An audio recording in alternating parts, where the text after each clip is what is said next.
এত রোদ গরম ব্যাক টু মাই চ্যানেল। আশা করি সবাই ভালো আছো। আমি খারাপ আছি কারণ আমার চঞ্চল কর্মকার চ্যানেলটায় জানি না কি হয়ে গেছে, ভিডিও আপলোড হচ্ছে না, তো সেই জন্য আমার মন খারাপ খুবই। আর দেখো এত রোদ দিয়েছে, এত গরম পড়েছে, তাই আমরা মাখা খাবো বলে আমরা থেতো করে নিচ্ছি প্রথমে। তো অনেকগুলো আমরা আছে, তাই আমার একটু দেরি হবে আমরাগুলো থেতো করতে। তো তোমরা পুরো ভিডিওটা দেখতে থাকো। আর আমরা মাখায় কি কি মশলা দিলাম সেটাও তোমাদেরকে বলবো অবশ্যই। আর দেখো প্রথমে আমি আমড়াগুলো থেতলে নিচ্ছি, আর এত বিরক্তি লাগছে আমরা থেতলাতে। আর বৌমা পাশে আছে, বৌমা খালি খাবে। আর বৌমা দেখো যে আমড়াটা মানে নিচই গড়িয়ে গেছিলো, সেইটা আমি বৌমার ছেলেকে বললাম যে কুড়িয়ে আনতে, তো কুড়িয়ে এনে আমাকে দিল। আর আমি আমড়াটা ধুয়ে নিলাম। আর দেখো যেহেতু একটা হাতে ক্যামেরা আর এক হাতে আমরা থেতো করছি, তাই ভিডিওটা এক সাইড হয়ে গেছে, সেই জন্যে একটু আমড়াগুলো দেখতে অসুবিধা হচ্ছে। তো এরপর দেখো আমি ক্যামেরাটা ঠিক করে নিলাম। তো এবার দেখো ভালো করে দেখা যাচ্ছে। তো বৌমাকে একবার ডাকলো ভাইপো, তো ভাইপো বাইরে থেকে খাবার আনলো, বৌমা আনতে গিয়েছে। তো আমি জানি না কি খাবার দিল বৌমা, লাড্ডুর মতন। আর বিশ্বাস করো এত সুন্দর খেতে, খালি আমার মশলা ভেতরে মশলাটা ভালো লাগে না। তো দেখো এতগুলো থাদলানো হলো, তো এখনও অনেকগুলোই আছে। তো আমি প্রথমে এরপর আমি 5টা আমরা দিয়ে দিলাম। আর দেখো এমন থেতো করলাম ছিটকে চলে গেল কোন দিকে। আর দেখো বৌমা এই খাবারগুলো আনলো, ভাইপো দিল, আমি একটু কামড়ে খেয়ে নিলাম নাতির কাছ থেকে। আর বৌমা আমার চুলটা ধরে টেনে দিল, তো আমি সেই জন্যে প্রচণ্ড লাগলো, সেই জন্য আমি বৌমাকে একটু ক্যামেরা বন্দি করে নিলাম। আর দেখো এখন আমরা থেতো করা হয়নি, এখনও অনেকটাই আমরা আছে।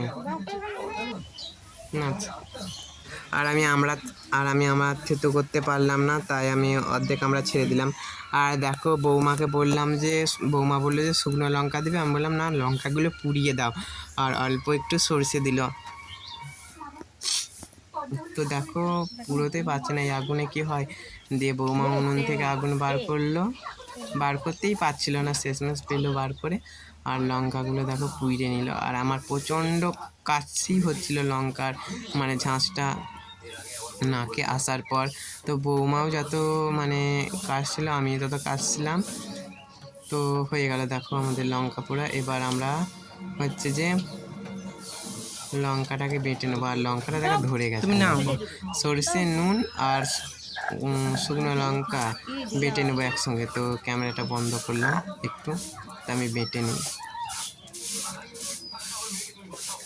তো দেখো আমার বাটা হয়ে গেছে। এবার আমি আমড়াগুলো শিলের মধ্যে দিয়ে দিলাম।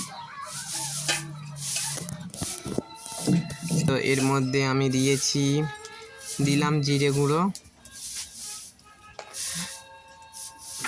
তারপর দিচ্ছি হচ্ছে তোমার লঙ্কা গুঁড়ো।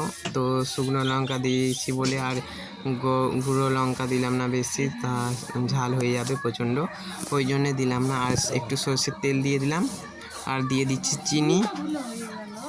আর আমি কি বলবো, নুনটাই দিতে ভুলে গিয়েছিলাম, তারপরে একটুখানি টেস্ট করে দেখলাম, তো বাবা টক, আমি তো নুনটা দিতে ভুলে গিয়েছিলাম। আর দেখো পুরো জিভে জল আসার মতন।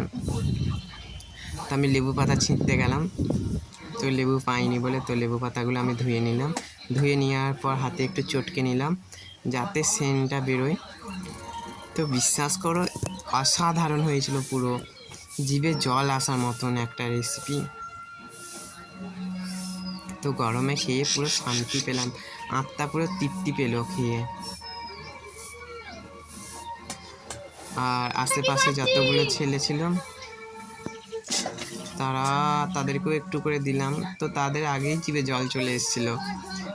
আর কে কে আমরা বাটা খেয়েছো অবশ্যই কমেন্ট করে বলবে। তো দেখো অসাধারণ পুরো, তো নুনটা নুনটাই দিতে ভুলে গিয়েছিলাম।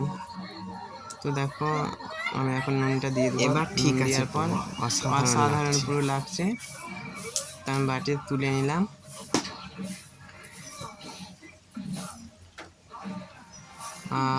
আর উপর দিয়ে একটু চাট মশলা ছড়িয়ে দেবো, তারপরেই পুরো ব্যাস, আর দেখতে হবে না পুরো। সবাই ভালো থাকবে, সুস্থ থাকবে।